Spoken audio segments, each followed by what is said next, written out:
This is something that like I feel like I've kicked around a lot of different ways that we could do it in my head. But right now, the way that we do it is the way we did it for the past year, and even beyond that, as far as I know.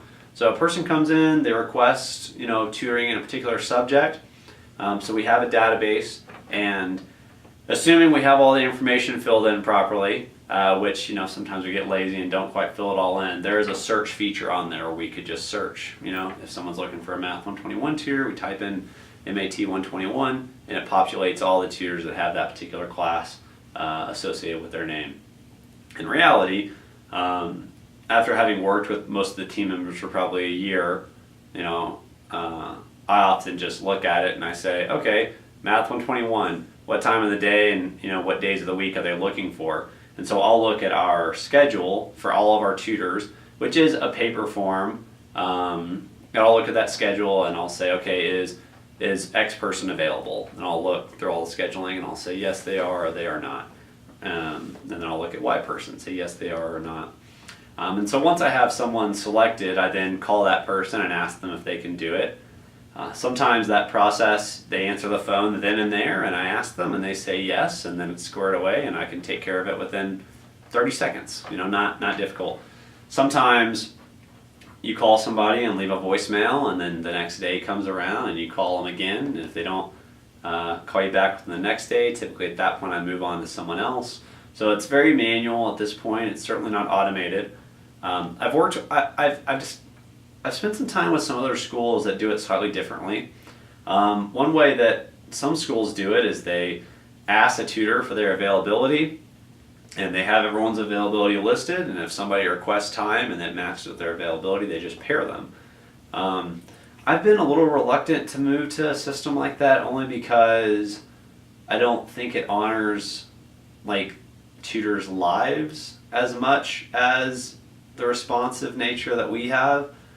Someone might say, well, I'm available during these times, but 3 weeks might go by and they might have gotten another job because this is not something that's a full-time job, or they might have had a family issue come up, or I would just rather take care of it in the moment as opposed to pairing up a student with this tutor, than the tutor saying, pairing them up and then having the tutor say, oh no, my schedule changed, I got to fix it. I would just rather get it right the first time.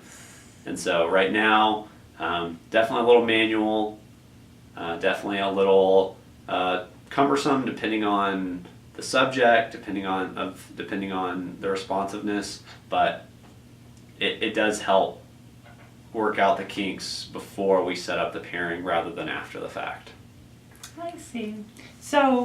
So you're calling the tutor first. You don't give a list of tutors to the student to call and try to figure it out. Correct. You do that part. Yeah. And then once you figured out which tutor, you give the phone numbers to the tutor to call the student. Is that right? We set up an email actually. So what we will do is once the pairing's made, and we kind of have confirmation from the tutor they can do those times and those days, we'll send an email out to thinking about an email to CC and blind carbon copy. We'll send an email to all the members of the group, and we'll CC the tutor on it. And so we'll tell them, my emails often say, greetings, you've been approved for course assistance for Bio 201, section 001, for Tuesdays and Thursdays from X time to X time, X time to Y time. Your first session is Tuesday, May 15th. Subsequent meetings are scheduled to take place on these days and these days. So that contains all the information there. It will say your study group facilitator's name is Leslie Herr. You can reach her at this number. If you have any questions, please reach out to them. And then a copy of the course contract that all of our students sign, basically just verifying they understand the policies is attached. And sometimes they communicate before then. They might text the tutor and say, hey, I'm not going to make it this one, or they might call and say, hey, I wasn't sure where it was, any number of things like that. But in the smoothest theoretical, start to finish. A student drops off the study group request form with all the right, accurate, legible information on it. We pair them with a tutor probably within that day, and then we send an email out to the group. And blind carbon copied on that email are a few people as well, just for like record keeping, and I already alluded to the instructor being on there, which is really just to kind of let them know they can do whatever they want to with that information, but just to keep them in the loop.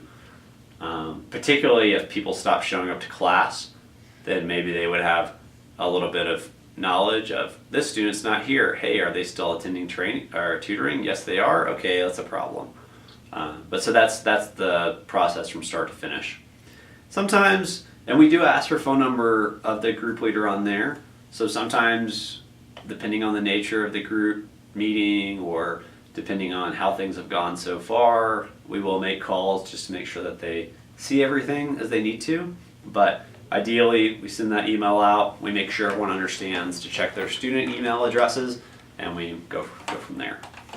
That's interesting. Okay. Well, I had another question, but I think that's a lot of information right there.